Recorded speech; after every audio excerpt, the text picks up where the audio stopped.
বিহাৰ বিধানসভা নিৰ্বাচনৰ ঐতিহাসিক যি ফলাফল সেই ফলাফলে আমাৰ মনলৈ আশাবাদ কঢ়িয়াই আনিছে।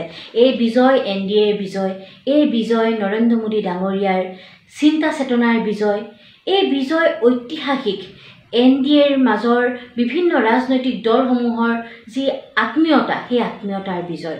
সমান্তৰালভাৱে বিহাৰ বিধানসভা নিৰ্বাচনৰ এক প্ৰভাৱ অসম বিধানসভা নিৰ্বাচনতো পৰাৰ কথা বহু দিনৰ পৰা জল্পনা কল্পনা কৰা হৈছিল।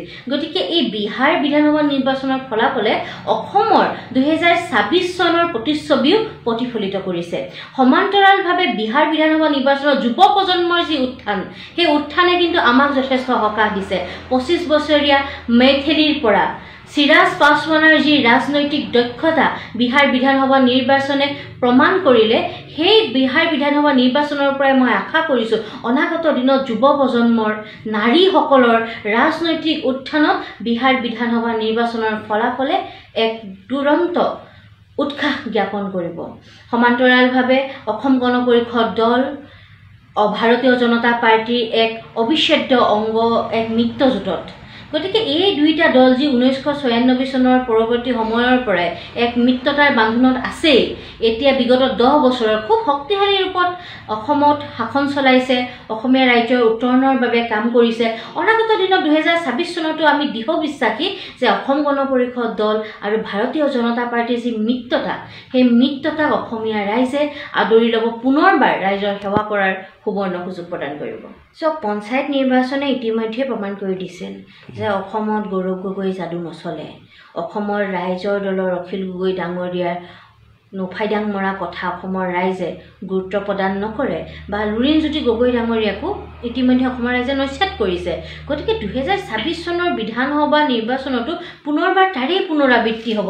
ইতিমধ্যে আমি দেখিছোঁ অসমত বিৰোধীৰ যে মহাযুঁজ তেওঁলোকে কৰিব বিচাৰিছিল, তাৰ সলনি বাৰে বাৰে মহাজত হৈছে। তেওঁলোকে কেতিয়াবা পাতল কথাৰে হাঁহি খিকিন্দালি কৰা আমি দেখিছোঁ, কেতিয়াবা তেওঁলোকৰ নিজৰ মাজতে আকৌ বিভিন্ন ধৰণৰ তৰ্ক বিতৰ্ক লিপ্ত হোৱা দেখিছোঁ। আমি ৰাইজৰ দলৰ নেতাগৰাকীক দেখিছোঁ, ৰাতিপুৱা তেওঁ এটা ভাষ্য প্ৰদান কৰিছে, গধূলি এটা ভাষ্য প্ৰদান কৰিছে। সেইদৰে আমি কংগ্ৰেছ আৰু জাতীয় পৰিষদৰ মাজতে বিভিন্ন সময়ত ক্ৰিয়া প্ৰতিক্ৰিয়া দেখিছোঁ। গতিকে তাৰ পাছত তেওঁলোকে একত্ৰিতভাৱেও যদি যুদ্ধ দিয়ে, হিমন্ত বিশ্ব শৰ্মা ডাঙৰীয়াৰ যি বিচক্ষণতা, যি দূৰদৰ্শিতা, তেখেতৰ যি নেতৃত্ব, অতুল বৰা ডাঙৰীয়াৰ যি জাতীয়তাবাদী মনোভাৱ, তাৰ লগত কোনো পধ্যে তুলনাই কৰিব নোৱাৰি। গতিকে মই ভাবোঁ যে কোনো প্ৰশ্নই নাহে, 2026 চনত পুনৰবাৰ অসমত এনডিএ চৰকাৰ হ'ব।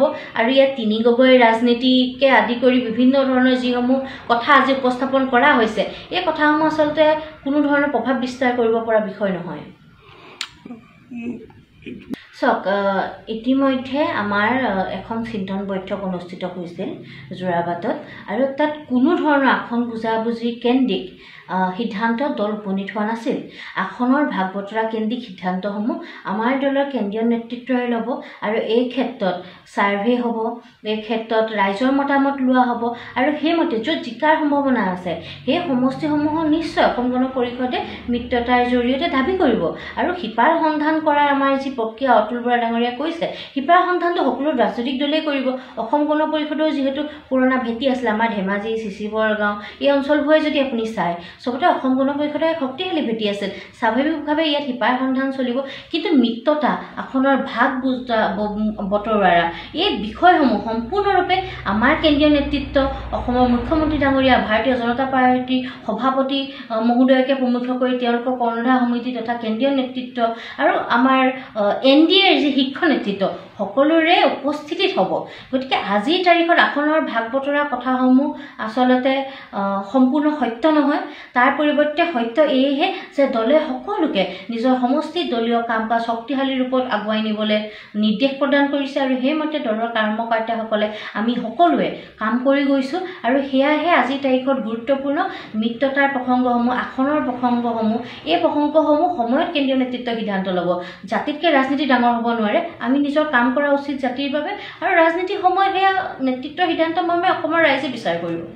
অসম গণ পৰিষদ দলৰ শক্তিশালী ভেটি চিচি বৰগাঁও বিধানসভা সমষ্টিত আছে আচলতে চিচি বৰগাঁও বিধানসভা সমষ্টিত জাতীয়তাবাদী এক ভেটি আছে যাৰ বাবে আমি দেখিছোঁ যে ইয়াৰ লোকসকলৰ মাজত জাতীয়তাবাদী চিন্তা চৰ্চা সদায় উৰ্বৰ অসম গণ পৰিষদ দলেও বিভিন্ন সময়ত চিচি বৰগাঁও বিধানসভা সমষ্টিৰ ৰাইজৰ মাজত থাকি বিভিন্ন ধৰণে কাম কাজ আগুৱাই নিছে আমি নিজেও অসম গণ পৰিষদ দলৰ এগৰাকী মুখপাত্ৰ হিচাপে বা অসম মহিলা পৰিষদৰ সাধাৰণ সম্পাদিকা হিচাপে ৰাইজৰ লগত যোগাযোগ কৰা বিভিন্ন সময়ত প্ৰয়াস কৰিছোঁ আমি স্নেহাহী যাত্ৰা অনুষ্ঠিত কৰিছিলোঁ আমি প্ৰায়সমূহ বুথত আমি ৰাইজৰ লগত কথা পাতিবলৈ গৈছিলোঁ সেই সময়ছোৱাত আমি 15 সহস্ৰাধিক মানুহৰ লগত বাৰ্তালাপত মিলিত হৈছোঁ গতিকে সেই সময়টো আমি মন কৰিছোঁ যে মানুহৰ মাজত এক প্ৰচণ্ড জাতীয়তাবাদী চিন্তা চেতনা আছে গতিকে অনাগত দিনতো চিচি বৰগাঁওসমূহৰ যিসমূহ মৌলিক সমস্যা চিচি বৰগাঁৱৰ উত্তৰণৰ বাবে ইয়াৰ যুৱ প্ৰজন্মৰ যিসমূহ চিন্তা চৰ্চা সকলোকে লক্ষ্য কৰি অসম গণ পৰিষদ দলে আমি সকলোৱে চেষ্টা কৰিম যে ৰাইজৰ